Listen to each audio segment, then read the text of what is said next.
السلام علیکم ورحمۃ اللہ وبرکاتہ۔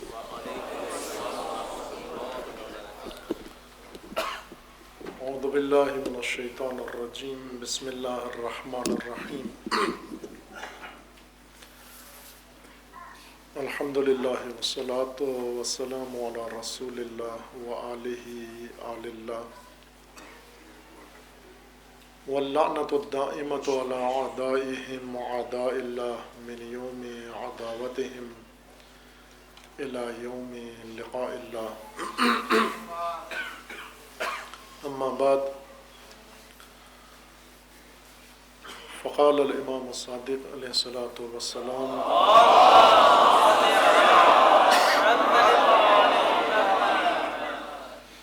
کل یوم عاشوراء و کل ارض کربلا۔ درود پڑھیے محمد و آل محمد۔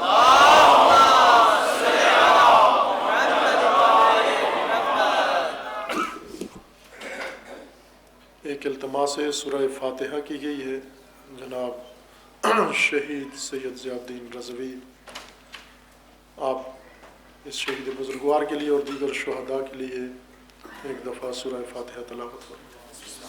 بسم اللہ الرحمن الرحیم۔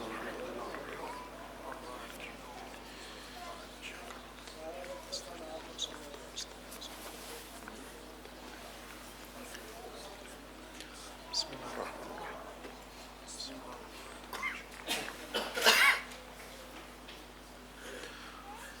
درود پڑھیے محمد و آل محمد۔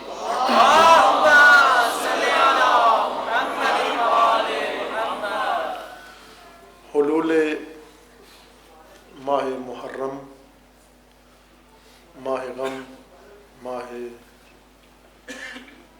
مصائب، ماہ خون و قیام و ماہ پیغام، ماہ قربانی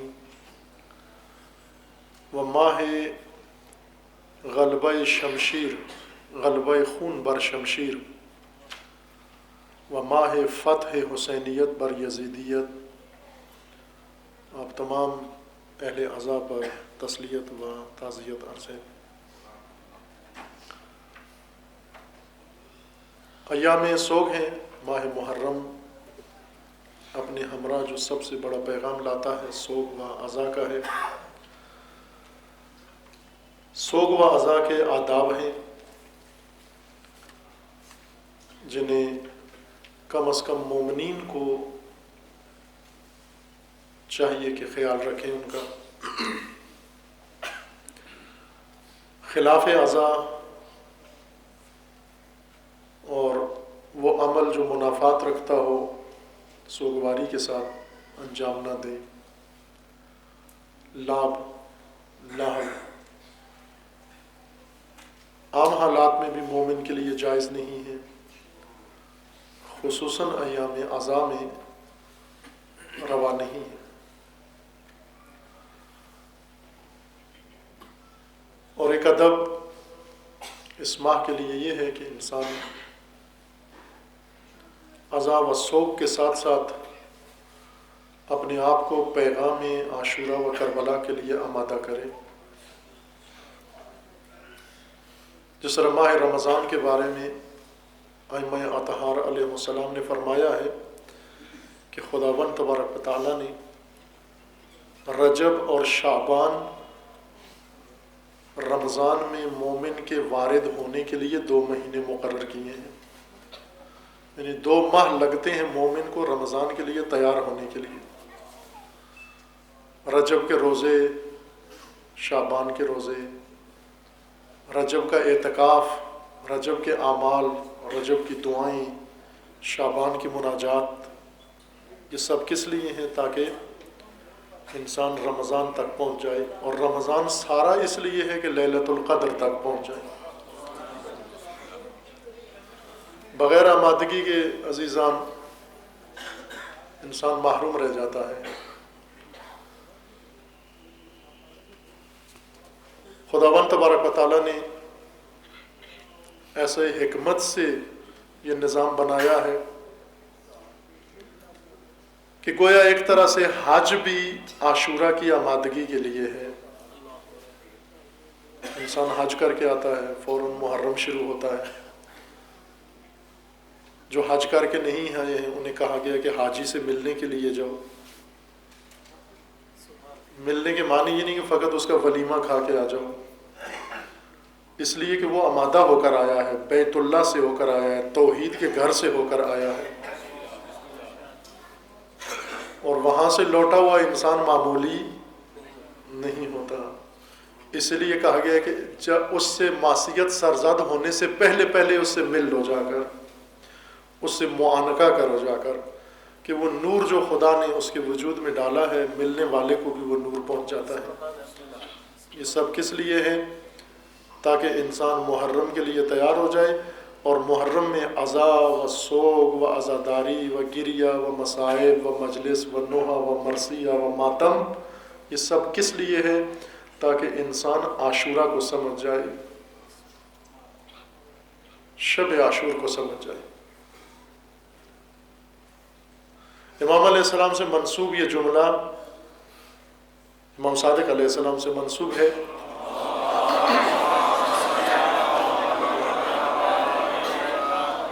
کل یوم عاشورہ و کل ارض کربلا، مومن کا ہر دن عاشورہ اور ہر زمین کربلا. نہ کہ جہاں پر بھی عاشورہ کی شبی کوئی زری بنا دیں یا علم لگا دیں تو اس کا نام رکھ دیں یہ ارض کربلا ہے. جس طرح عموماً عزا قدوں کا اور عزا خانوں کا نام رکھ دیا جاتا ہے کربلا. نہ، کربلا یعنی ہر زمین، آپ کا شہر، آپ کا ملک، آپ کا گھر، آپ کا محلہ، ہر زمین کربلا بنا سکتے ہیں آپ. وہ ہر دن آپ کا عاشورہ بن سکتا ہے بشرطے کہ عاشورہ و کربلا کے اصول انسان کو سمجھ میں آ جائیں. اس لیے آمادگی بھی ضروری ہے، عزا کے لیے تیاری ضروری ہے، آمادگی ضروری ہے. علاوہ اس کے جو ہم ظاہری طور پر کرتے ہیں، عزا خانوں کو آمادہ کرتے ہیں، سیاہ پوش کرتے ہیں، خود سیاہ پوش ہوتے ہیں، مجلس کا اہتمام کرتے ہیں، خطیب کو دعوت دیتے ہیں، ذاکر کو بلاتے ہیں، اور خود انتظام کرتے ہیں، وقت نکالتے ہیں معمولات سے. یہ جسمانی آمادگی ہے، یہ ظاہری آمادگی ہے. لیکن عاشورہ کی آمادگی کے لیے دل آمادہ ہونا چاہیے، روح آمادہ ہونا چاہیے. جب تک دل انسان کا آمادہ نہ ہو، پیغام عاشورہ دل میں نہیں اترتا. اور خدا نخواستہ ایسا نہ ہو پورا محرم گزر جائے، ایام عزا گزر جائیں اور ہم فقط رسم ادا کریں، پیغام عاشورہ سے محروم رہ جائیں.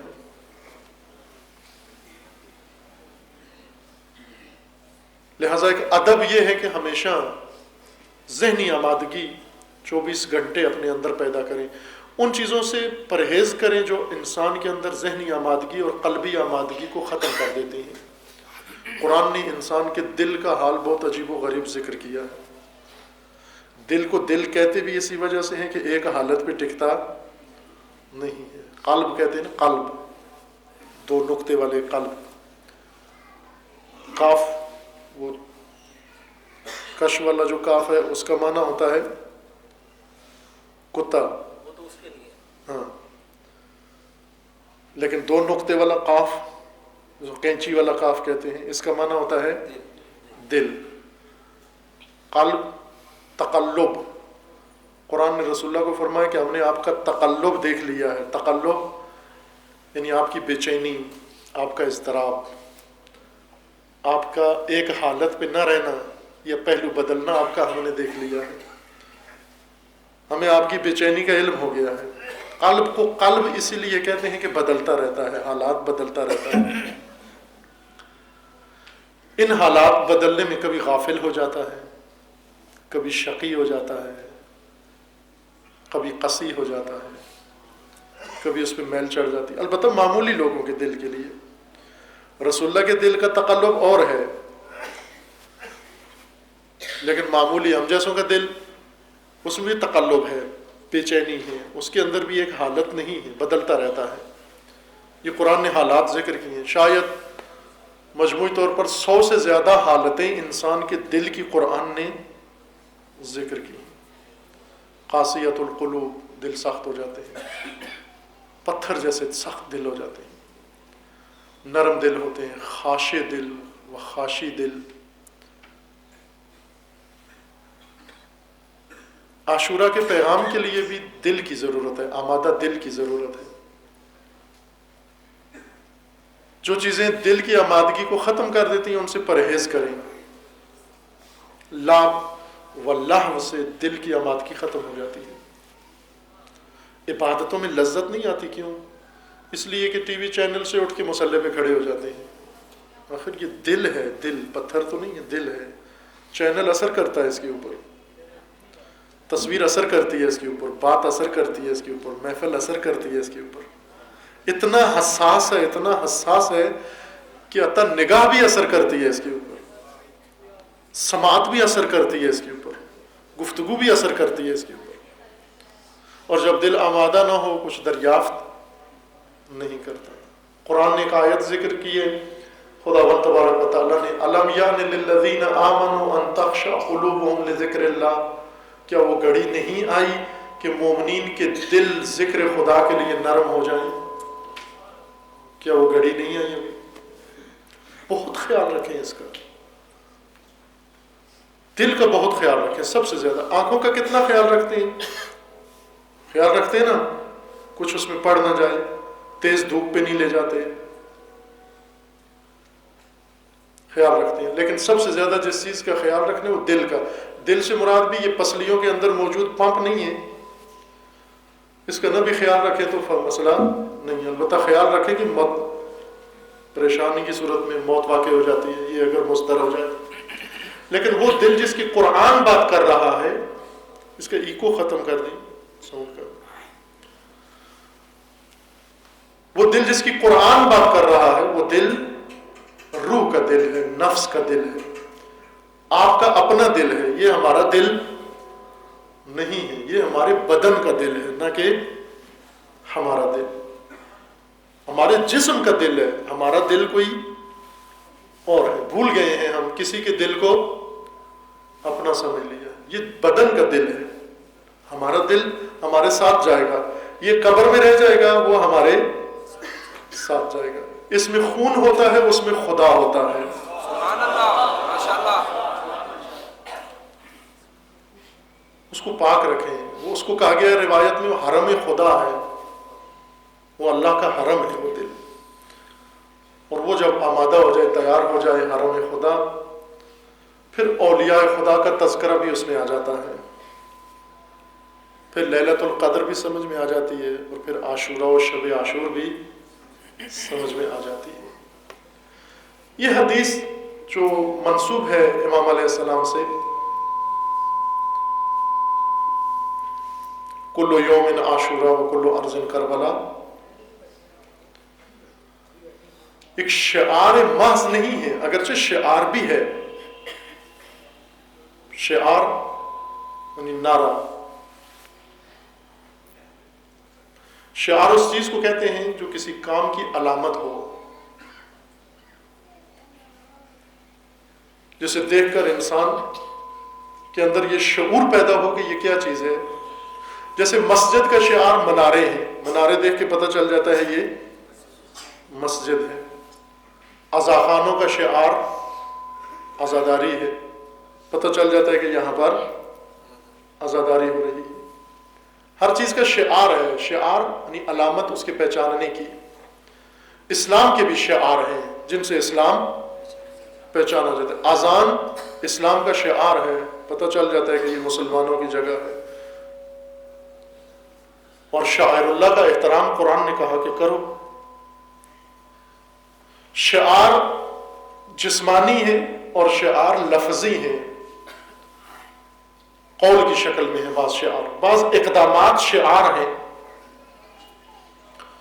خود عاشورہ و کربلا بھی شعار ہیں، دین کے شعار ہیں، اور کچھ چیزیں عاشورہ کا شعار ہیں۔ شعار بھی ہم نہیں بنا سکتے، پسند آیا ہم نے کہا کہ یہ چیز شعار بنا دیں۔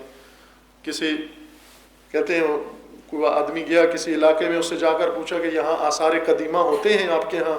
تو انہوں نے کہا کہ پہلے تو نہیں تھے، ابھی بنا رہے ہیں آثار قدیمہ۔ آثار قدیمہ ہم نہیں بنا سکتے، وہ قدیم لوگوں نے اگر کوئی چیز بنائی ہوئی تو وہ آثار قدیمہ ہے، نہ یہ کہ میں اور آپ مل کر ادھر بیٹھ کر لاہور میں آثار قدیمہ بنانا شروع کر دیں۔ آثار قدیمہ بنانا قدیم لوگوں کا کام تھا، بھلے آپ بنائیں، یہی آپ کے آثار جدیدہ اگلی نسلوں کے آثار قدیمہ ہو جائیں گے، لیکن ہمارے آثار قدیمہ وہ ہیں جو سابقہ لوگوں نے بنائے ہیں۔ شعار میں اور آپ نہیں بنا سکتے، شعار خدا کی ذات بنا سکتی ہے، دین کا شعار، اور اولیاء خدا بنا سکتے ہیں۔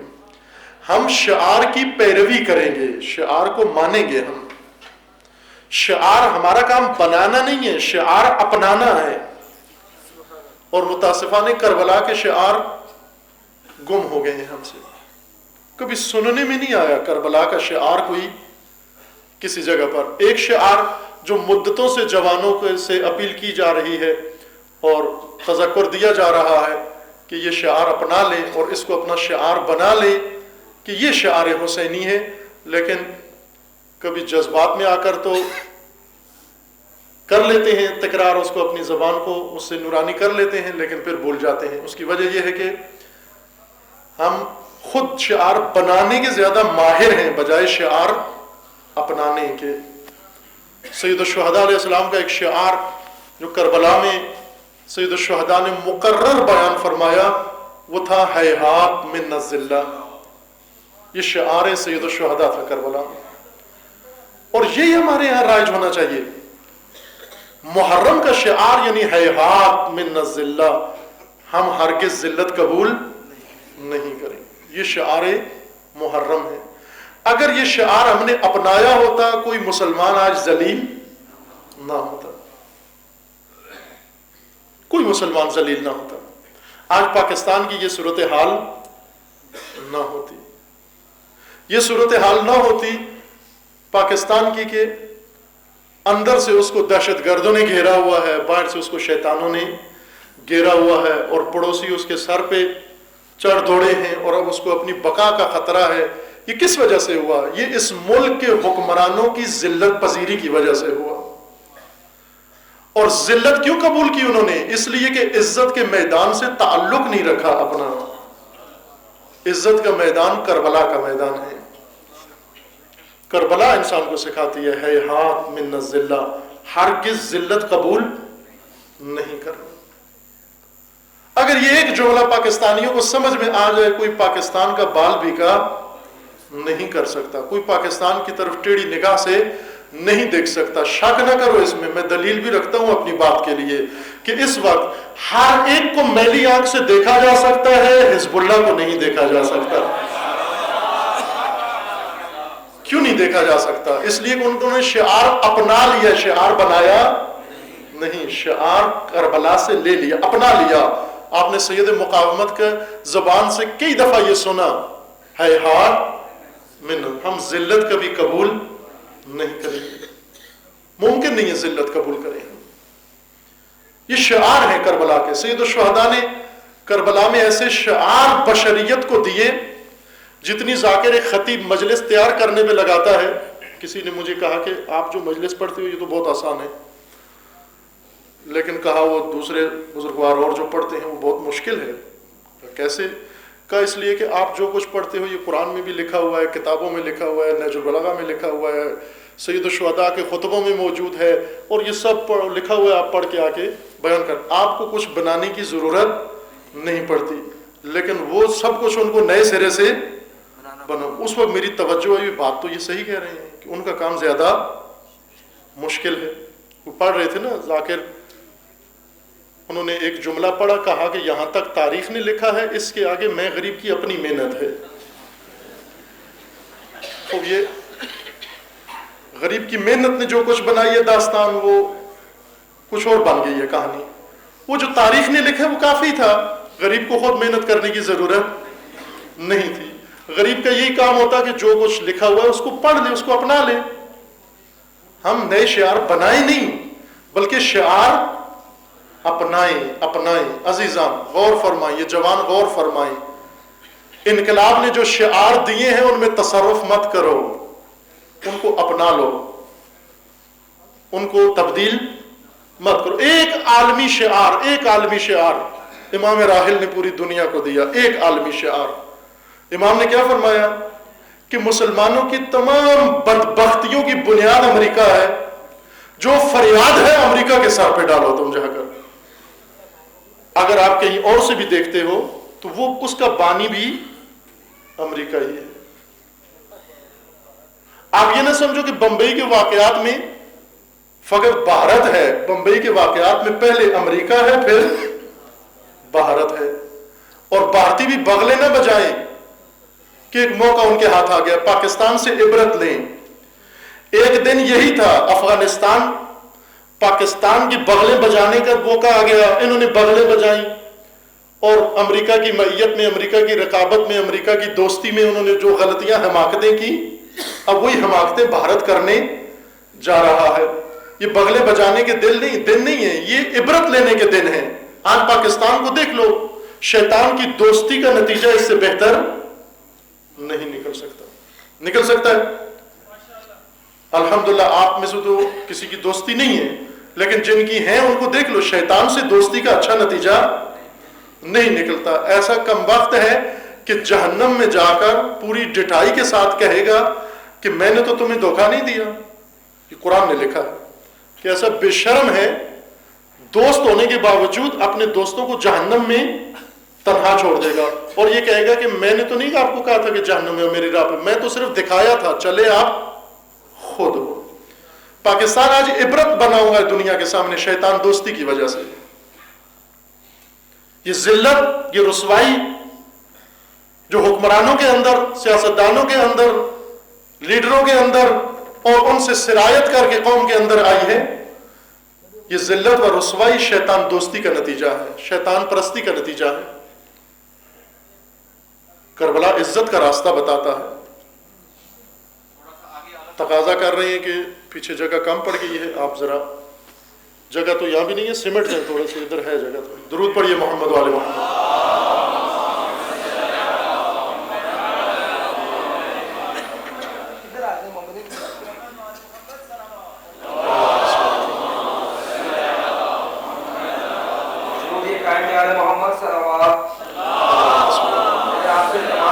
کافی جگہ ہے, آگے آ جائیں تاکہ پیچھے جو آنے والے ہیں وہ آرام سے بیٹھ سکیں گے. آپ کی مہربانی ہے, ادھر آ جائیں, بہت جگہ ہے اس طرف پر. محمد وال محمد صلوات شنوریے قائم آل محمد صلوات.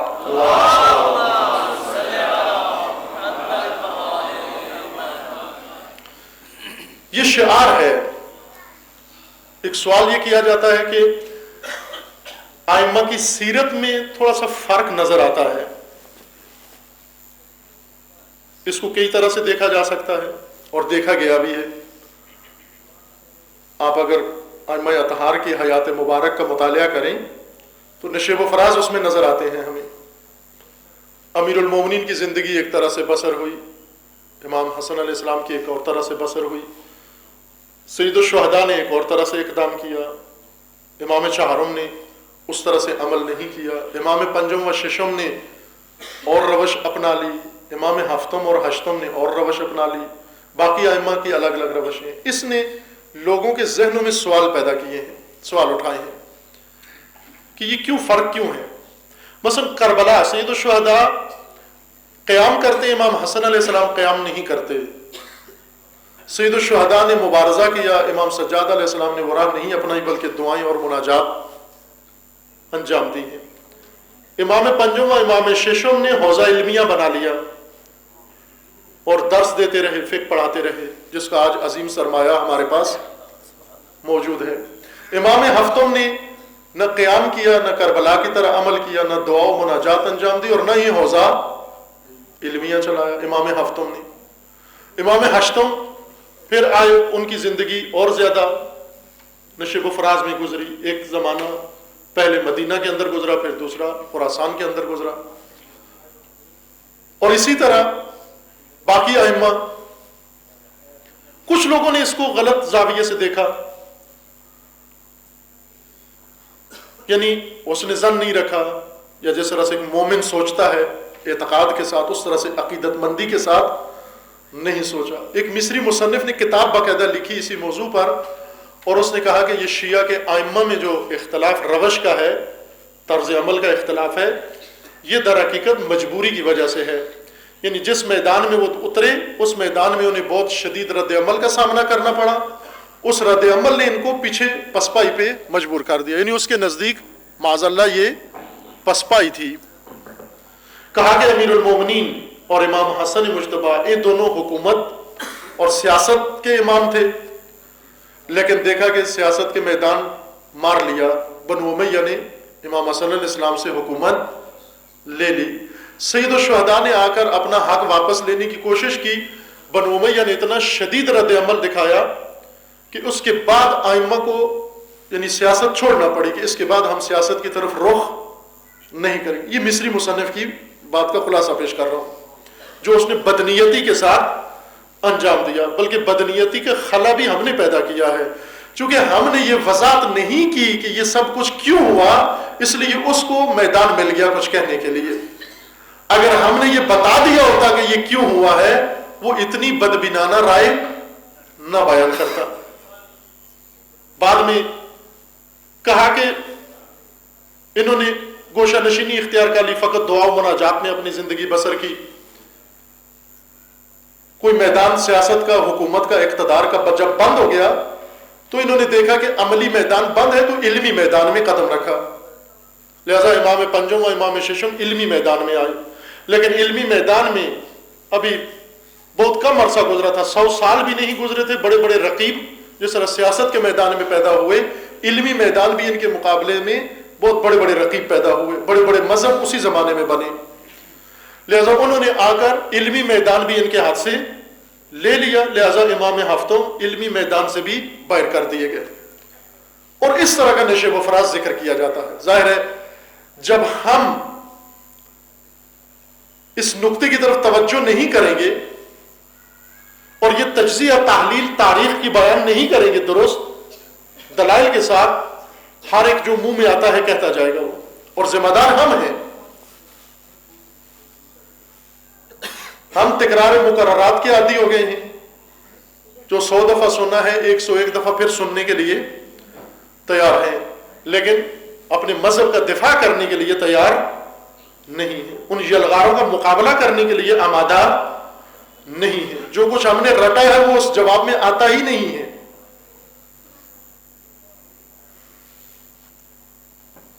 یہ موضوع کسی مستقل گفتگو کا، فرصت کا محتاج ہے. اس فرصت میں جو آپ کی خدمت میں چند شب انشاءاللہ توفیق نصیب ہوگی اگر خداوند تبارک و تعالیٰ نے چاہا. موضوع ہے عاشورہ بعنوان مکتب. میں تکرار کرتا ہوں، عاشورہ بعنوان مکتب. وضاحت کروں گا، موضوع کھولوں گا. یہ توقع نہ رکھیں کہ کربلا ہر امام آتے اور کربلا کی طرح کا عمل کرتے.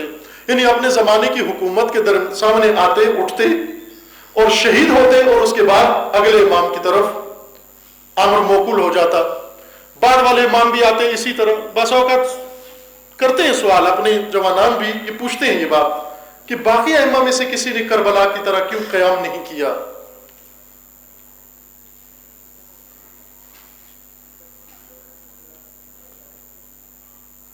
اس لیے کہ کربلا کا قیام سید الشہداء نے کیا. قیام کر کے چھوڑ دینا یہ قیام کی ناکامی ہے. قیام ہو، یہ قیام ایک نہضت بن جائے، ایک مکتب بن جائے. اتنا قیام کرنے کے لیے وسائل کی ضرورت نہیں ہے، فرصت کی ضرورت نہیں ہے، جتنا قیام کو مکتب اور تحریک بنانے کے لیے محنت کی ضرورت ہے. کربلا سید الشہداء نے ایک واقعہ خلق کیا. حضرت زینب نے اس واقعہ کو تحریک میں بدل دیا. اس کو واقعہ نہیں رہنے دیا، اس کو مورخین کے سپرد نہیں کیا. یہ نہیں کہا کہ ہم نے ایک واقعہ انجام دے دیا اب یہ تاریخ نگاروں کا کام ہے، وہ رپورٹنگ کریں اور اگلی نسلوں کو منتقل کریں۔ ظاہر ہے ایسے لوگ جو اس واقعہ سے لا تعلق ہیں، جن کا ان کے اندر کوئی کردار نہیں رہا، جو اس کو سمجھتے نہیں ہیں، جب وہ اس کی رپورٹنگ کریں گے وہ بھی صحیح نہیں کریں گے۔ اگر صحیح کریں بھی تو فقط ایک واقعہ قرار دے کر اس کی رپورٹنگ کریں گے۔ لیکن حضرت زینب سلام اللہ تعالی علیہا نے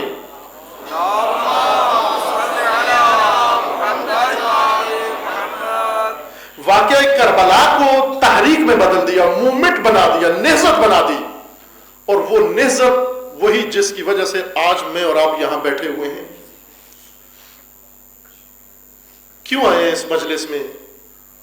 کیوں عاشور کے جلوس میں آئیں گے؟ اس لیے کہ ایک تحریک کا حصہ ہیں آپ، ایک جہانی تحریک، ایک بے نظیر و بے مثل تحریک۔ ایک قیادت حادثہ خلق کرتی ہے، ایک قیادت اس حادثے کو تحریک بنا دیتی ہے۔ ہم توجہ کریں، ہمیں جس چیز کی ضرورت ہے، وہ بزرگوار جس نے یہ فرمایا تھا، جو چلے گئے انہوں نے حسینی کام کیا، جو رہ گئے انہیں زینبی کام کرنا چاہیے۔ دیکھو ہم نے زینبی کام کیا یا نہیں کیا، یہ کر رہے ہیں یا نہیں کر رہے۔ یہ شہداء اس مملکت کے اندر، پاکستان کے اندر، جن شہداء نے جام شہادت نوش کیا ہے، ان کے خون کے ذمہ دار میں اور آپ ہیں۔ اگر اس خون سے تحریک چل پڑی، اس کی معنی یہ ہے کہ ان کا خون کسی کام آیا ہے۔ لیکن اگر اس خون کا معاوضہ حکومت سے لے کے بیٹھ گئے، اس کی معنی یہ ہو کہ خون فروخت کر دیا ہے۔ اور اقبال نہ جانے کہاں سے اتنا باخبر انسان لاہور میں پیدا ہوا، لاہور میں دفن ہوا۔ معلوم تھا اقبال کو شہداء کے ساتھ یہ کچھ کریں گے۔ ان شہیدوں کی دیت اہل کلیسا سے نہ مانگ، ان شہیدوں کی دیت اہل کلیسا سے نہ مانگ کہ قدر و قیمت میں جن کی حرمت ہے کعبہ سے بڑھ کر یا حرم سے بڑھ کر، کہ جن کی قدر و قیمت حرم سے بڑھ کر ہے، تو ان کی دیت اہل کلیسا سے مانگتا ہے۔ عزیزان، شہید یوں نہیں ہوتا کہ اپنا خون بیچ رہا ہے۔ شہید اپنا خون نثار کرتا ہے، نچھاور کرتا ہے اپنی جان۔ کس لیے نچھاور کرتا ہے؟ تاکہ تحریک کو کوئی بنیاد مل سکے۔ جب تک بنیاد نہ ہو کوئی تحریک چلتی نہیں ہے۔ بنیاد وہ بناتا ہے، اور اس خون کے پیغام کو لے کر آگے جانے والے شہید کے وارث ہوتے ہیں۔ شہید کی زوجہ جو فقط جس کا کام شہید کو رونا ہے، وہ شہید کے خون کو تحریک میں نہیں بدلتی۔ شہید کا باپ جو فقط روتا ہے کہ میرا بیٹا چلا گیا، وہ کبھی بھی شہید کے خون کو تحریک نہیں بنا سکتا۔ تحریک کون بنا سکتا ہے؟ جو شہید کے فراق پہ روئے بھی، لیکن جب وقت آ جائے اس کے خون کا پیغام دنیا کو پہنچائے بھی، سنبھل بھی سکے۔ شہید مطہری رضوان اللہ علیہ نے خراج تحسین پیش کرتے ہوئے جناب زینب علیہ کو بہت خوبصورت جملہ بیان فرمایا ہے کہ حضرت زینب جب چلی تھی مدینہ سے اپنے بھائی کے ساتھ، اپنے شوہر کو جا کر کہا کہ مجھے اجازت دو، میں حسین کے ساتھ چلی جاؤں، اگر آپ روک دو گے میں نہیں جاؤں گی، لیکن میں حسین کے بغیر زندہ نہیں رہ سکتی۔ اور شب عاشور اس کا عملی ثبوت بھی مل گیا۔ شب عاشور سید الشہداء نے سید ساجدین و جناب زینب علیہ کو ایک خیمے میں اکٹھا کر کے وصیتیں کرنا شروع کی۔ بی بی فرماتی ہیں کہ یہ تو ایسے لگ رہا ہے جیسے کل شہید ہو جائیں گے آپ۔ حضرت نے فرمایا کل ایسے ہی ہوگا، یہ آج آخری شب ہے ہماری۔ بھائی کی شہادت کا سن کر بی بی بے ہوش ہو گئی۔ تاریخ میں لکھا ہے، تمام نے لکھا ہے کہ اسی خیمے میں بی بی شب عاشور بے ہوش ہو گئی۔ سید الشہداء نے ہوش دلایا اور ہوش دلانے کے بعد پھر اس کے بعد سید الشہداء نے وصیتیں شروع کی. فرمایا کہ اس جذبے اور اس احساس کے ساتھ یہ کام تو آگے نہیں بڑھے گا.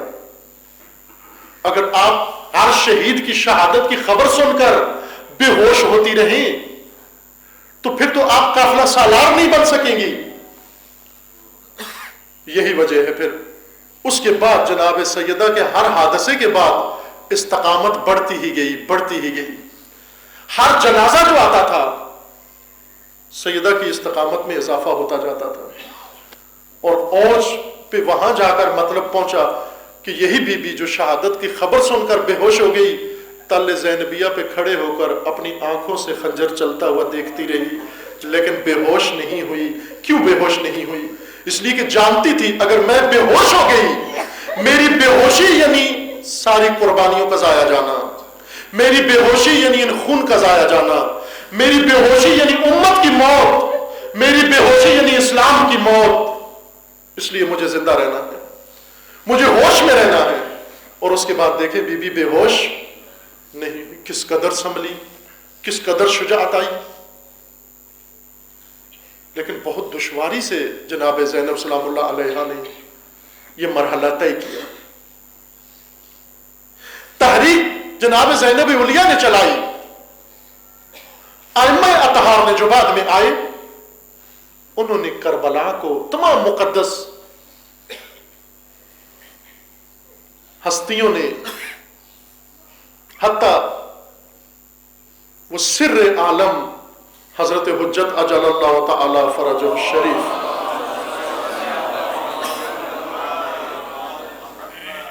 سب ائمہ نے مشترک طور پر عاشورہ کو حادثہ سے نکال کر مکتب بنا دیا. اس نقطے کو اگر اتنی طاقت آ جائے میری زبان میں, جو ذہن میں ہے میں زبان پہ لا سکوں, اس کو آسان الفاظ میں آپ کی خدمت پہ پیش کر سکوں. توجہ طلب نقطہ ہے. خداوند تبارک و تعالیٰ سے دعا ہے کہ اتنی طاقت زبان میں آ جائے کہ میں وہ حماسہ جو حسین ابن علی نے خلق کیا اس کو آپ کی خدمت میں عرض کر سکوں, اور اس سے بڑا حماسہ جو جناب زینب علیہ نے خلق کیا اس کی طرف اشارہ کر سکوں, اور وہ حماسہ جو بعد کے ائمہ اطہار نے انجام دیا اس کو آپ کی خدمت میں بیان کر سکوں.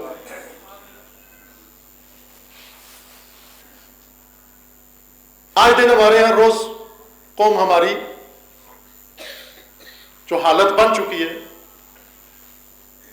ہر ایک اپنی باری کی انتظار میں ہے کہ کب ہماری باری آتی ہے. اس طرح بے سرپرست لاوارث لوگ ہوتے ہیں, جو گزرتا ہے سنگ راہ کی طرح, جو گزرا اس نے ٹھوکر لگا دی. جس کا کہیں بس نہیں چلتا وہ شیعہ پہ چڑھ دوڑتا ہے.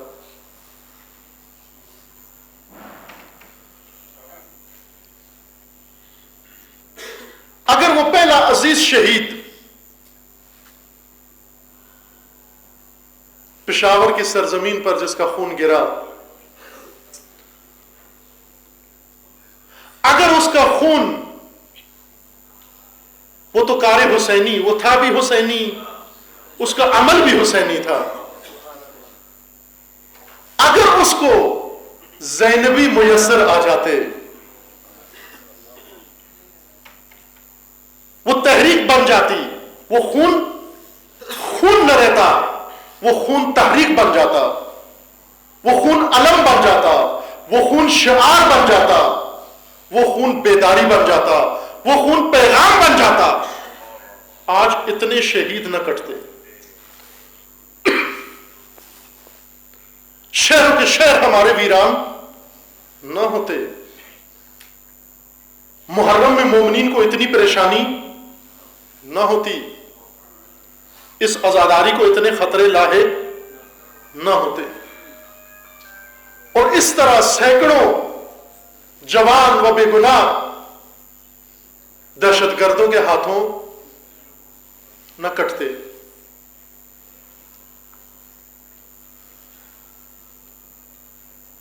مرحلہ وار ہوتا ہے عمل. شہداء نے اپنا کام کر دکھایا, کار حسینی کر دیا, دوسروں نے آ کر اس کو نہضت بنانا ہے. کار زینبی رونا نہیں ہے فقط، بی بی رو بھی رہی تھی نہ کہ نہیں روئی تھی، لیکن وہ تماشائیوں کی طرح نہیں رو رہی تھی.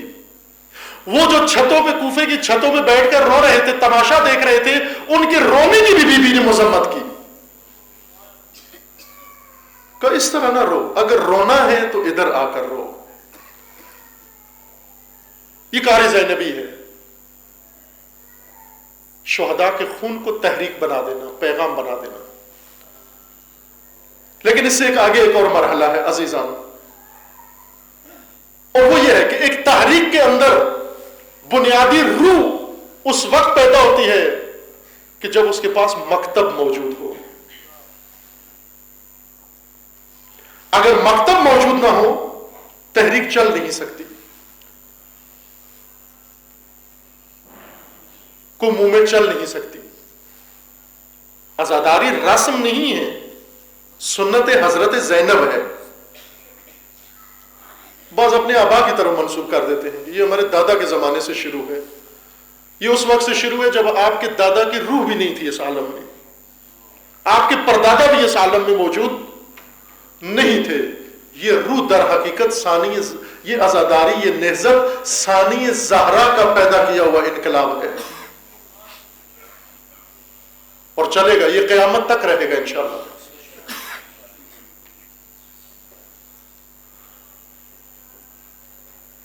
تحریک بنانے کے لیے اپنے اصول ہیں.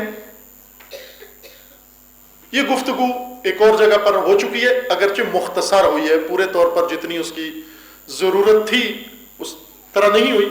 لیکن اس فرصت میں آپ کی خدمت میں یہ عرض کرنا ہے کہ کس طرح واقعہ عاشورہ، قیام عاشورہ، قیام سید الشہداء، قربانی سید الشہداء تحریک بن کر پھر اس سے مکتب بن گیا. ائمہ اطہار نے نہ سیاست کا میدان چھوڑا، نہ مبارزے کا میدان چھوڑا، نہ قیام کا میدان چھوڑا، نہ کوئی میدان چھوڑا، نہ علمی میدان چھوڑا، نہ عملی میدان چھوڑا. اگر کوئی شخص آ کر مطالعہ کرے، دیکھے، ترک نہیں کیا. نہ سید ساجدین نے میدان چھوڑا، نہ امام پنجم نے چھوڑا، نہ امام ششم نے چھوڑا، اور نہ امام عصر نے یہ میدان چھوڑا. امام خمینی فرماتے ہیں یہ سیاست جو چھڑوائی گئی دینداروں سے اور متدینین سے، ائمہ نے نہیں چھڑوائی، انبیاء نے نہیں چھڑوائی، استعمار نے چھڑوائی ہے، شیاطین نے چھڑوائی ہے. اس نے اتنی پھونکی روحیں، اس نے اپنی پھونکیں ماری ہمارے کانوں میں کہ سیاست دین سے الگ ہے، سیاست دین سے الگ ہے، کہ ہم بھی باور کر گئے کہ سیاست دین سے الگ ہے.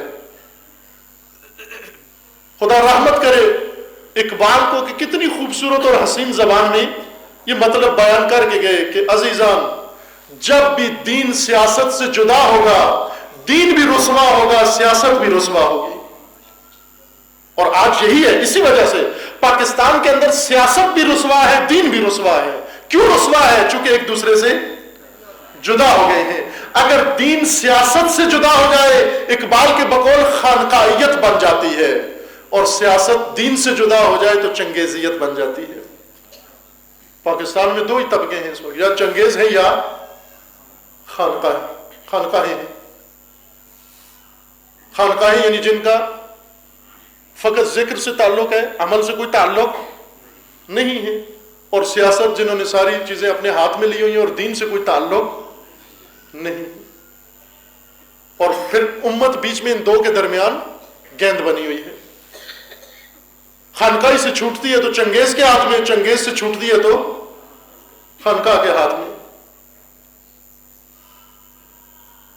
صدر اور اس سے چھوٹتی ہے، وہاں جا کر جب دیکھتی ہے کہ اس کا استحصال ہو رہا ہے، مسجد میں آتی ہے، مسجد میں خانقاہی بیٹھا ہوا ہے، ایوان صدارت میں چنگیز بیٹھا ہوا ہے، پارلیمنٹ میں چنگیز بیٹھا ہوا ہے. کدھر جائے یہ قوم؟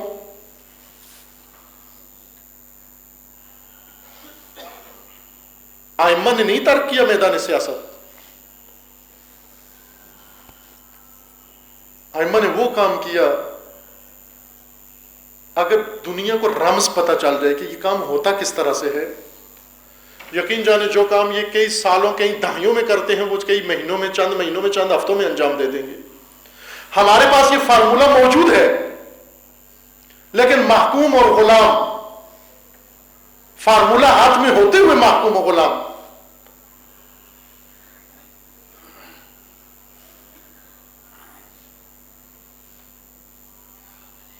ایک نہضت کو اور ایک حادثے کو مکتب بنانا، اس کو آئیڈیالوجی بنانا،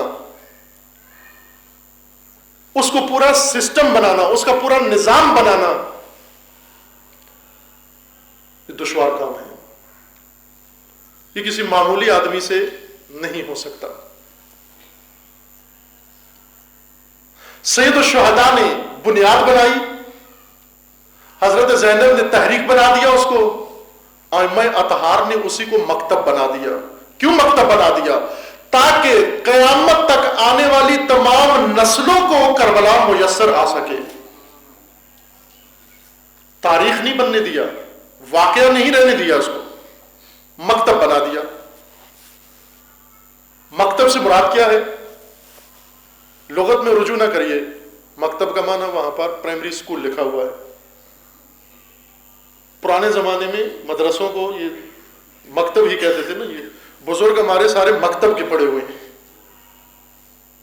آپ انگلش اسکولوں کے پڑھے ہوئے ہیں،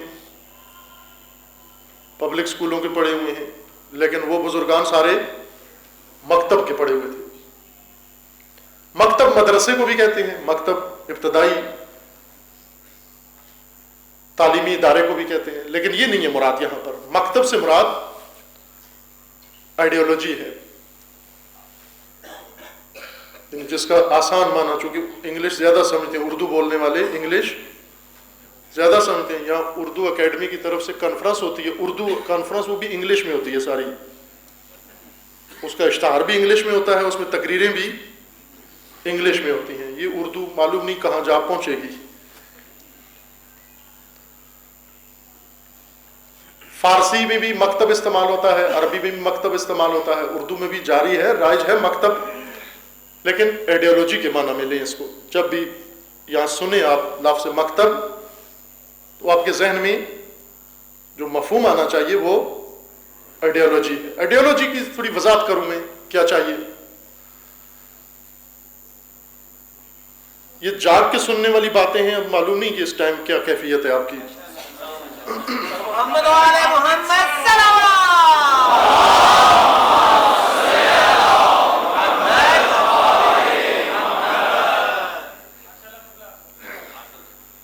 اس وقت ہمارے پاس دین ہے، مذہب ہے، لیکن اس مذہب کی عملی شکل مکتبی شکل نہیں ہے، غیر مکتبی حالت میں ہے.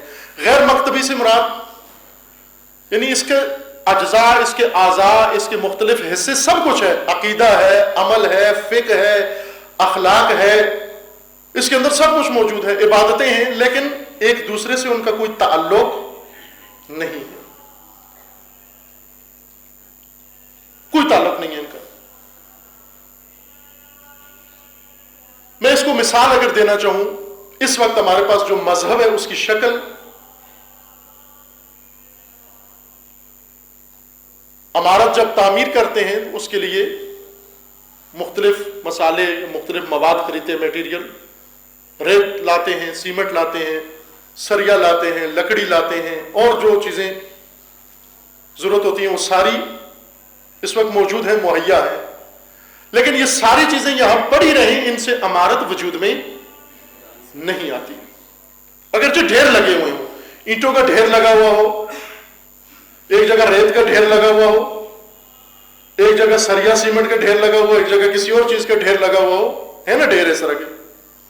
آیا یہ جتنا میٹیریل پڑا ہوا ہے اس سے ایک پوری کالونی آباد ہو سکتی ہے، لیکن اس کالونی میں اسی ڈھیر کی حالت میں زندگی بسر نہیں ہو سکتی.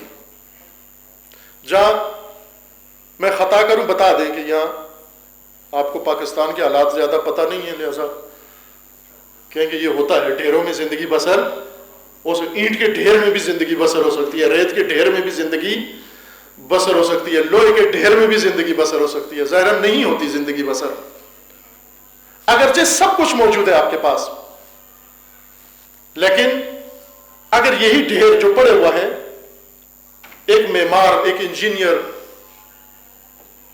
آ کر اس ڈھیر کو معین مقدار میں پہلے اس کو بنائے، مخلوط کرے، مقدار اس کی معین کرے، اندازے اس کے معین کرے، ایک نقشہ بنائے، اور ایک مناسب زمین پر اس سارے میٹیریل کو ترتیب کے ساتھ اگر وہ لگانا شروع کر دے تو چند مہینوں کے بعد یا ایک سال کے بعد اسی میٹیریل سے، جو کسی کام کا نہیں تھا بلکہ کپڑے خراب ہوتے تھے، اس سے دھول اٹھتی تھی، جس سے ہو رہا تھا نا یہ کام، آج وہی ایک پاکیزہ خوبصورت گھر جنت جیسا موجود ہے، جس میں سردی سے بھی محفوظ ہے، گرمی سے بھی محفوظ ہے، دشمن سے بھی محفوظ ہے، اجنبی نگاہوں سے بھی محفوظ ہے، بیماریوں سے بھی محفوظ ہے، جس کے اندر ضرورت کی ساری چیزیں موجود ہیں۔ یہ میٹیریل کا ڈھیر جب تک کسی معمار اور انجینئر کے ہاتھ میں نہ آئے اور وہ ایک نقشہ اس کو نہ دے اور ایک نقشے کے مطابق اس کو آرکیٹیکچر آ کر نہ بنائے اور اس قالب میں نہ ڈالے اور مقدار معین نہ کرے، اس وقت تک یہ ڈھیر اگرچہ کتنا ہی قیمتی کیوں نہ ہو لیکن کسی قابل نہیں ہے، بلکہ زحمت ہے، الٹا زحمت ہے۔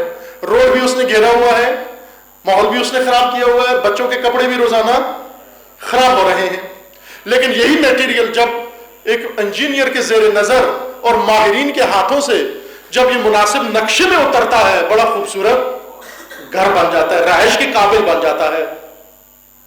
میرے خیال میں مطلب پہنچ گیا ہے آپ تک۔ عزیزان، اس وقت دین تو موجود ہے ہمارے پاس، لیکن یہ سارا دین ڈھیر کی شکل میں موجود ہے ہمارے پاس۔ ایک جگہ عقیدے کا ڈھیر لگا ہوا ہے، ایک جگہ فقہ کا ڈھیر لگا ہوا ہے، ڈھیر کی شکل میں ہے نا، ترتیب نہیں ہے، نظم نہیں ہے، ہر مسئلے کا نقطہ اور مقام مشخص نہیں ہے۔ اخلاق کا الگ ڈھیر لگا ہوا ہے، نظریات کا الگ ڈھیر لگا ہوا ہے، مستحبات کا الگ ڈھیر لگا ہوا ہے، عبادتوں کا الگ ڈھیر لگا ہوا ہے، اور مسلمان ان ڈھیروں کے درمیان زندگی بسر کر رہا ہے۔ لہذا کیسی زندگی ہے کہ خود یہ دین ہی الجھن پیدا کر رہا ہے۔ لہذا والدین جہاں دوسری چیزوں سے بچاتے ہیں، ابھی ایک چیز یہ بچاتے ہیں، اپنے اولاد کو کہتے ہیں کہ کالج یونیورسٹی میں ہر زہر مار تنظیم میں جانا، مذہبی تنظیم میں نہ جانا۔ متدین والدین مذہب سے بچاتے ہیں، اور ہمارا پریزیڈنٹ پہلے جو گزرا ہے وہ تو پاکستان کو اسلام سے نجات دینے کی کوشش میں تھا کہ کسی طرح پاکستان کو اسلام سے بچا لیا جائے۔ جب دین غیر منظم شکل میں، سارا دین موجود ہے لیکن غیر منظم شکل میں ہو، اس دین پر عمل نہیں ہو سکتا، ممکن نہیں ہے کوئی اس پر عمل کر سکے۔ ضرورت یہ ہے کہ اس کو بھی ایک نقشے میں اتارا جائے، ایک نقشہ اس کو دیا جائے۔ اجتہاد عزیزان، اجتہاد اسی چیز کا نام ہے۔ یہ در کھلا ہوا ہے، تشیع کو ایک نعمت جو ملی ہے وہ یہی نعمت اجتہاد ہے۔ مجتہد کا کام خمس جمع کرنا نہیں، کہیں بھی نہیں لکھا ہوا مجتہد کے فرائض میں سے ایک خمس جمع کرنا ہے۔ مجتہد وہ انجینئر ہے، دین کے آرکیٹیکچر کو مجتہد کہتے ہیں۔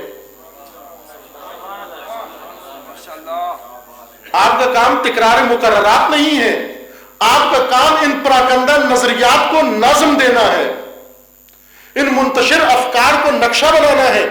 ایسا نقشہ بناؤ کہ آج کی نسل کے سامنے جب دین پیش کرو تو اس نسل کو پتہ چل جائے کہ اس کے اندر میری دنیاوی سعادت بھی موجود ہے، میری معیشت بھی اس کے اندر موجود ہے، سیاست بھی اس کے اندر موجود ہے، حکومت بھی اس کے اندر موجود ہے، میری معاش و معاد بھی اس کے اندر موجود ہے، تعلیم و تربیت بھی اس کے اندر موجود ہے، میرے خاندان کا نظام بھی اس کے اندر موجود ہے، اس کے اندر حقوق کا نظام بھی موجود ہے، عدالت بھی اس کے اندر موجود ہے۔ لیکن آج ہمیں نظر نہیں آتا، نہ عدالت دین کی نظر آتی ہے، نہ معیشت دین کی نظر آتی ہے۔ کیوں نہیں نظر آتی؟ اس لیے کہ اس ڈھیر میں کچھ دکھتا نہیں ہے۔ کوئی آئے ایسا آ کر اس کو نظم دے، ڈسپلن دے، اس کو کہیں گے ہم مجتہد۔ یہ مجتہد جو دین منابع میں ہے. قرآن منبع ہے، سنت منبع ہے. جس طرح سے پاکستان کے اندر معدنیات ہیں، فراوان ہیں، اگرچہ پاکستانیوں کو معلوم نہیں ہے. ایک ہمارے دوست ہیں، وہ شوق چڑھا ان کو کہ معدنیات کے شعبے میں انویسٹمنٹ کریں، کو کاروبار اپنا بزنس اس طرح سے. وہ آئے، سروے کا جو محکمہ ہے پاکستان کا،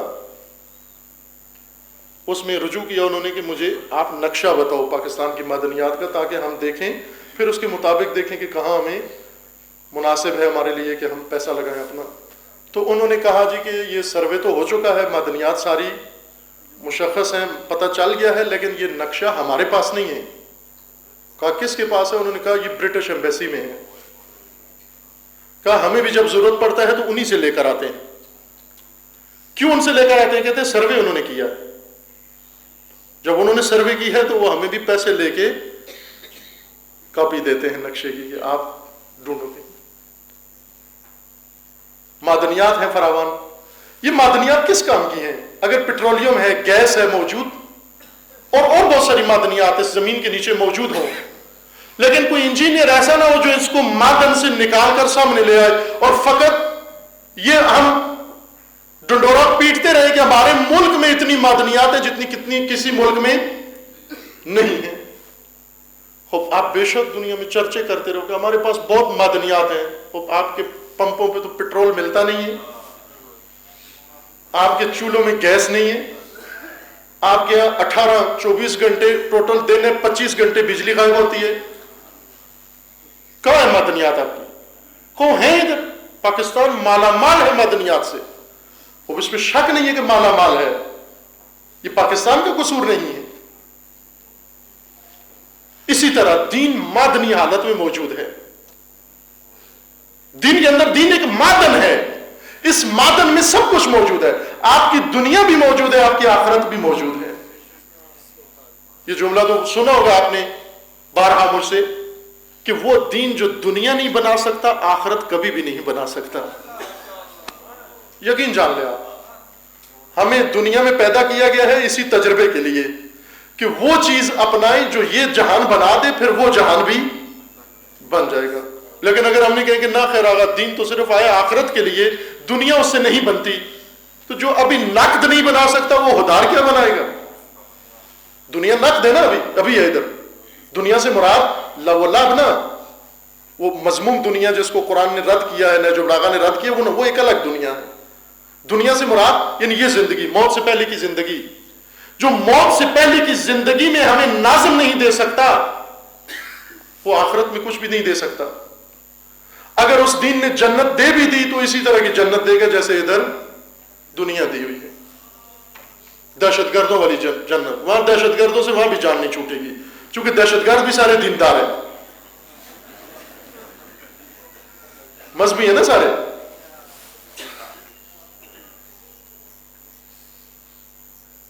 پہلے اس سے دنیا طلب کریں.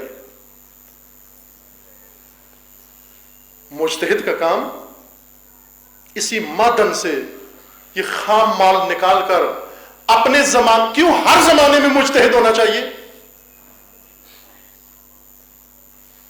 ایک مجتہد کافی ہوتا نا. اگر اس طرح سے ہے کہ ایک مسئلہ، ایک اس مجتہد کا بھی وہی، اس کا بھی وہی، اس کا بھی وہی، تو پھر تو وہ ایک مجتہد کافی تھا. شیخ طوسی کافی تھے.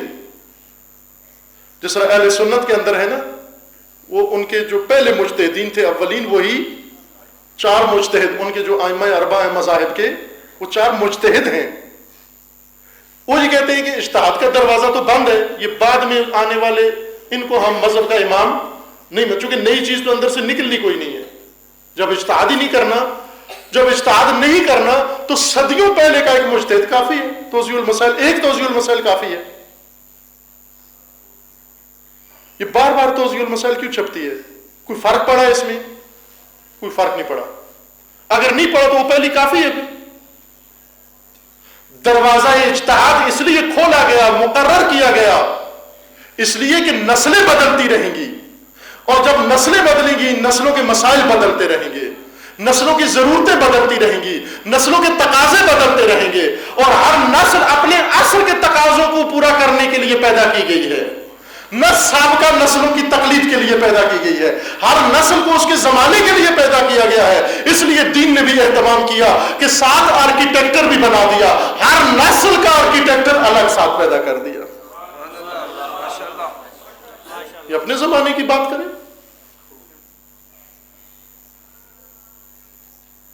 مجتہد کا کام اجتہاد یعنی دین کو منابع سے نکال کر آئیڈیالوجی بنانا، مکتب بنانا۔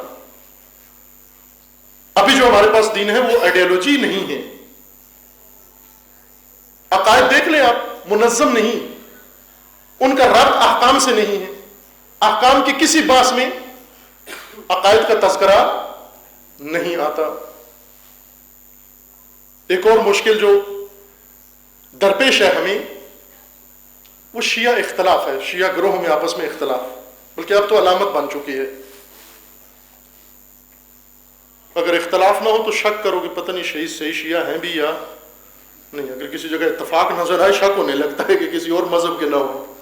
اپنے مذہب والوں کا تو دو آدمی مل کر نہیں بیٹھا، عملاً یہی شکل ہو گئی ہے نا۔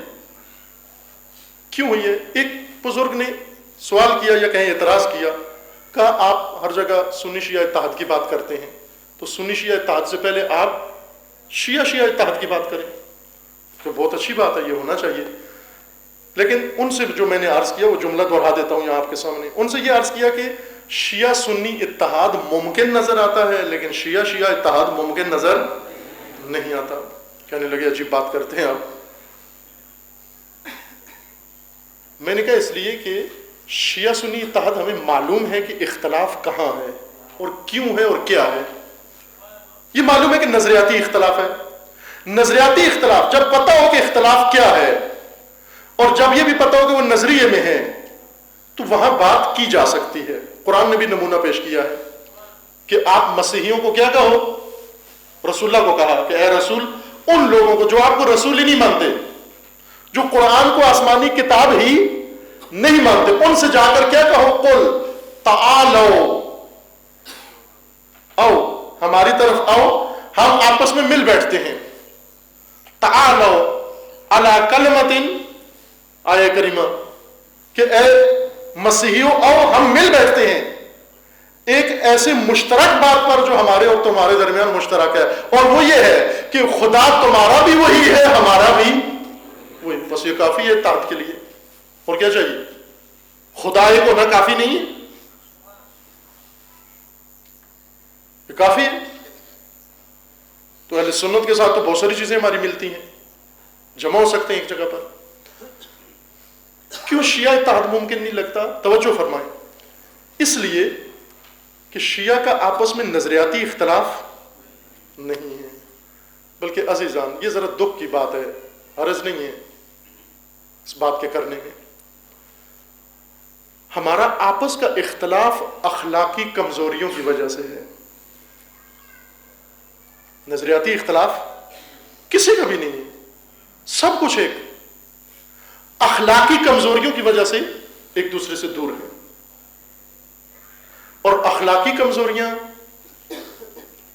مذاکرات سے حل نہیں ہوتی، اخلاقی کمزوریاں تربیت اور تزکیے سے حل ہوتی ہیں۔ جب تک تربیت نہیں ہوگی اخلاقی مشکل حل، دلیلوں سے اخلاق حل نہیں ہوتا، اخلاق عمل سے حل ہوتا ہے۔ یہ المیہ کیوں پیش آیا؟ اس کی وجہ یہ ہے عزیزان کہ دین مکتب بنا کر نہیں متعارف ہوا، تبلیغ ہوا، یعنی مکتب بنا کر استنباط نہیں ہوا، مکتب بنا کر پیش نہیں ہوا، مکتب بنا کر تبلیغ نہیں ہوا۔ اس لیے کہ یہ ڈھیر اخلاق کا الگ لگا ہوا ہے، احکام کا الگ لگا ہوا ہے، عقیدے کا الگ لگا ہوا ہے۔ اب توجہ فرمائیں، ہمارے ہاں عقائد کی کمی نہیں ہے لیکن عقائد میں اخلاق کی کمی ہے۔ ہمارے ہاں احکام کی کمی نہیں ہے لیکن احکام کے اندر اخلاق کی کمی ہے۔ ہماری فقہ اخلاق کے بغیر ترویج کی گئی ہے، ہمیں صرف واجبات و حرام بتایا گیا ہے، اخلاق نہیں بتایا گیا۔ عزاداری ترویج ہوئی ہے، بیچ میں عزا کا اخلاق ترویج نہیں ہوا، اور اخلاق روح دین ہے۔ اخلاق وہ چیز ہے جو کسی کے اندر روح بھر کر زندہ کرتا ہے. عقائد کو اخلاق زندہ کرتا ہے، فقہ کو اخلاق زندہ کرتا ہے، عزاداری کو اخلاق زندہ کرتا ہے، نظریات کو اخلاق زندہ کرتا ہے، علم کو اخلاق زندہ کرتا ہے، نظام کو اخلاق زندہ کرتا ہے. جب اخلاق ہٹا کر دین ترویج کریں گے یہی شکل سامنے آئے گی. ہر ایک کا ہاتھ دوسرے کے گریبان میں ہوگا، کسی کے اندر دوسرے کو برداشت کرنے کی قوت نہیں ہوگی.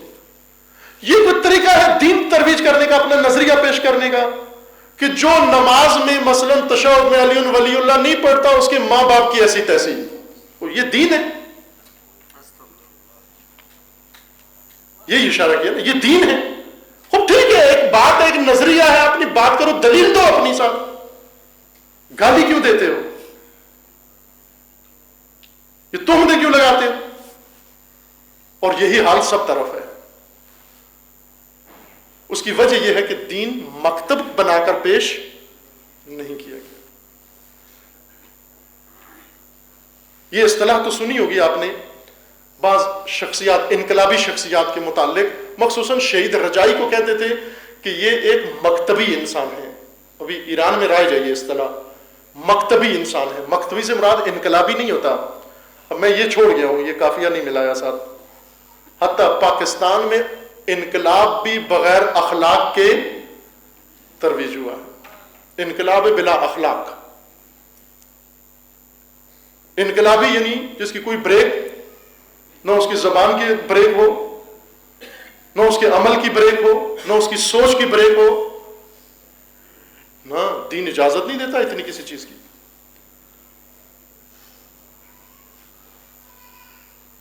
یہ اصطلاح سنی ہوگی آپ نے، مکتبی شخصیت، فلاں مکتبی ہے، فلاں غیر مکتبی ہے. مکتبی سے مراد یعنی وہ لوگ جو دین کے ایڈیولوجک شکل کے قائل ہیں، اور وہ لوگ جو نہ یہ روایتی طریقہ جو دین کا چل رہا ہے، نسل سے نسل میں منتقل ہو رہا ہے، قرآن ثواب کے لیے پڑھنا، عبادت جنت کے لیے کرنا، حوروں کے لیے کرنا. اگر مکتبی نہ ہو دین، یا دنیاوی فوائد آ جاتے ہیں یا اخروی فائدے آ جاتے ہیں، مقصد نکل جاتا ہے.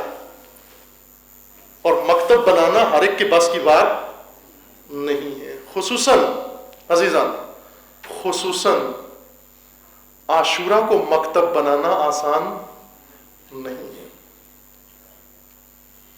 ہم یہ سمجھتے ہیں کہ امام صادق علیہ السلام نے فقط فقہ پڑھائی ہے. نا،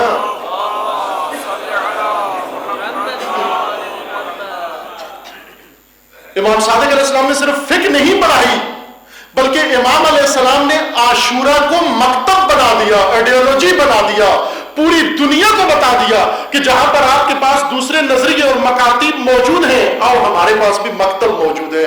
اور جب عاشورہ رسم ہو تو فقط مجلس و جلوس ہوتا ہے، لیکن عاشورہ مکتب بن جائے تو خمینی کا انقلاب بن جاتا ہے.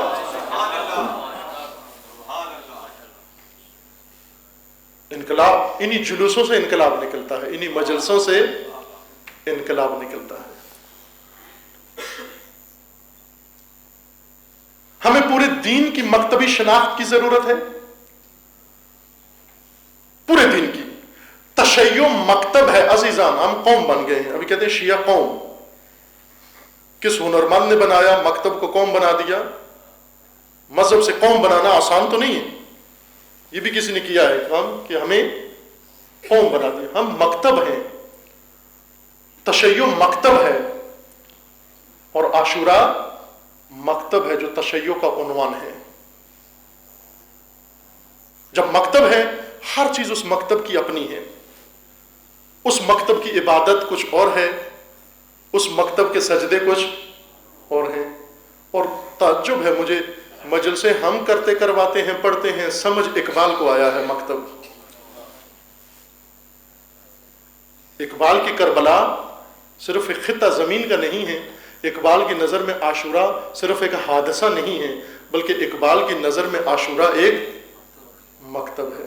اور یہ حسرت تھی اقبال کی کہ جس ملک کی تجویز انہوں نے دی تھی، ساتھ اس کے لیے مکتب بھی بیان کیا تھا کہ ایسا نہ ہو کہ دوسرے مکاتب اس کے اندر آ جائیں. ساتھ بتا دیا تھا کہ اس کا مسلک، اس کا مکتب مکتب شبیر ہے. جہاں اپنی بات کی وہاں بھی یہی کہا کہ میرا مسلک مسلک شبیر ہے، تیغو سناؤ خنجر و شمشیر امارزوست، با من میا کہ مکتب شبیر امارزوست. میرا مکتب شبیر کا مکتب ہے. اور جب دعوت دی دوسروں کو، اپنی امت کو اور علماء کو، ان سے بھی یہ کہا نکل کر خانقاہوں سے ادا کر رسم شبیری. خانقاہوں سے نکلو، مکتب شبیر اپناؤ. لیکن عزیزان بہت دشوار کام ہے مکتب بنانا اور مکتب پہچاننا اور مکتب کو بچانا.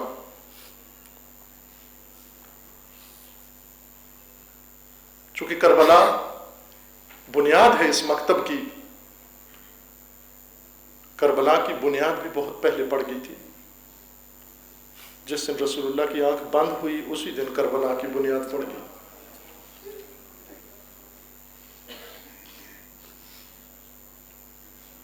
اسی دن کچھ ایسے اسباب پیدا ہوئے جنہوں نے اسلام کا رخ موڑ دیا، کسی اور طرف کر دیا، جنہوں نے علی کی اولاد کو کربلا پہنچا دی. ان اسباب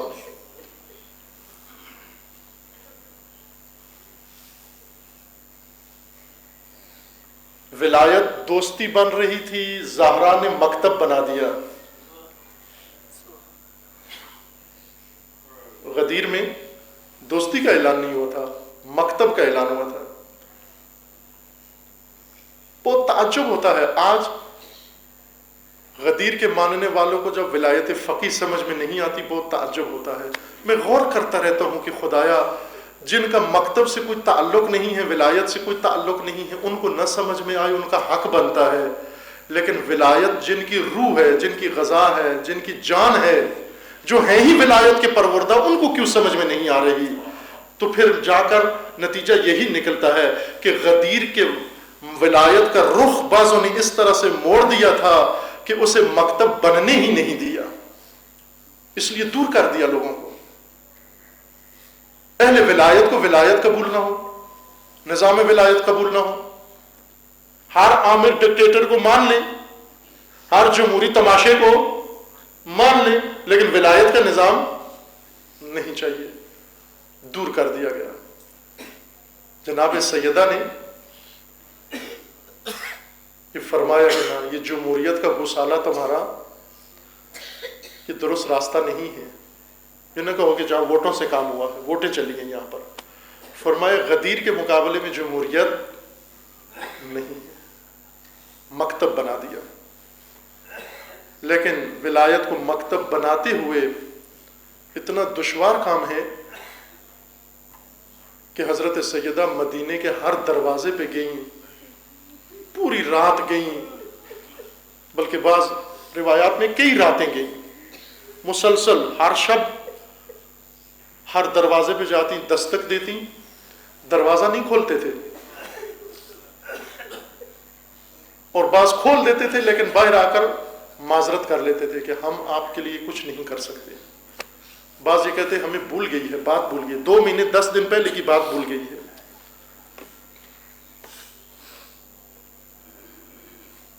ایک عالم نے کتاب لکھی ہے سم العجب، کتاب کا نام ہی سم العجب ہے. اس کے اندر ایسے ہی واقعات لکھے ہیں. وہ لکھتے ہیں کہ تعجب ہے، وہ عجب ہے کہ ایک دن بنت رسول مدینے کے دروازے کئی کھٹکھٹاتی رہیں، کسی نے نہیں کھولا، اور ایک دن اسی بی بی کا دروازہ جلانے کے لیے مدینے والوں کو بلایا گیا، سب پہنچائے، سب حاضر ہو گئے.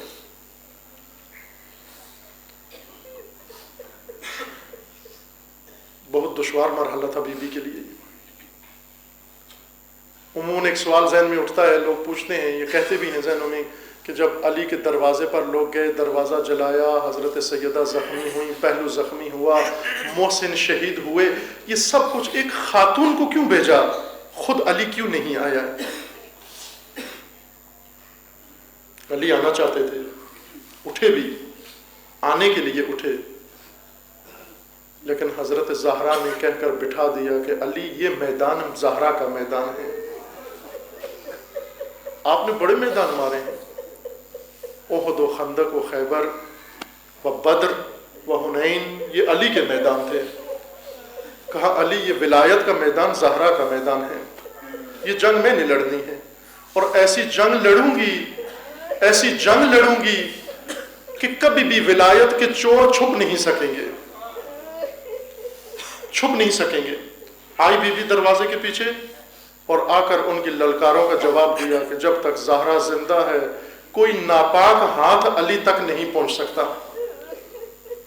دھمکی دی انہوں نے کہ اگر در نہ کھولا گیا تو ہم جلا دیں گے. پہلے سے ایندھن لے کر آئے تھے, ایندھن رکھا, دروازے کے اوپر آگ لگائی, دروازہ جل گیا. دروازے کے جلنے کا بھی انتظار نہیں کیا, ایک لعین نے ٹھوکر سے دروازہ گرا دیا. دروازے کا گرنا تھا, پشت در سے آواز آئی, الیہ الیہ یا فضا, فضا آؤ, محسن شہید ہو گئے. بی بی نے ایک ہاتھ اپنے پہلو پہ رکھا. جب فضا آ کے اٹھانے لگی تو فضا سے کہتی ہیں, فضا علی کو خبر نہ ہونے دینا. کیوں خبر نہ ہونے دینا؟ اس لیے کہ علی کی تنہائی میں اضافہ ہو جائے گا. ایک ساتھی, ایک حامی پورے مدینے کے اندر, اور وہ بھی فقط ایک خاتون, اور وہ بھی زخمی. کہا علی کو خبردار نہ ہونے دینا کہ علی کے ناصر زخمی ہو چکی ہیں. کہا مجھے علی سے شرم آئے گی. عزیزان, یہ گزر گیا یہ منظر. علی علیہ السلام, ایک وہ وقت آیا جب علی علیہ السلام ایک لحد رات کے عالم میں کھود کر حضرت زہرا کی وصیت پہ عمل کیا. رات کی تاریکی میں جنازہ اٹھایا, رات کی تاریکی میں قبر کھودی, قبر کھود کر دفن کر کے. نہج البلاغہ میں جملے ہیں امیر المومنین کے, ہاتھوں کو جھاڑ کر روضہ رسول کی طرف رخ کر کے سلام پڑھا, السلام علیک یا رسول اللہ, اے نبی خدا آپ پر درود ہو, آپ پر سلام ہو. لقد ردت الودیعہ, اے رسول خدا امانت لوٹا رہا ہوں, امانت لوٹا رہا ہوں. یہ جملہ کیوں کہا؟ اس لیے کہ جب امیر المومنین کی شادی ہو رہی تھی حضرت زہرا سے, جناب زہرا اطہر کا ہاتھ پکڑ کر رسول اللہ نے علی کے ہاتھ میں دیا, اور کیا کہا کہ علی اسے میری بیٹی نہ سمجھنا, یہ اللہ کی امانت دے رہا ہوں, یہ اللہ کی امانت ہے. لیکن آج جب علی وہ امانت لوٹا رہے ہیں تو کیا کہہ رہے ہیں کہ یا رسول اللہ یہ امانت لوٹا رہا ہوں, لیکن میں بتا نہیں سکتا امت نے امانت کے ساتھ کیا کیا. فرمایا کہ یہ امانت میں نے سالم لی تھی, لیکن اب معذرت کے ساتھ لوٹا رہا ہوں. اس امانت کا پہلو زخمی ہے, میں بتا نہیں سکتا. اے رسول اللہ اپنی اس لخت جگر سے پوچھ لینا امت نے کیا کیا اس کے ساتھ کہ یہ پہلو زخمی لے کر آئی. اللہ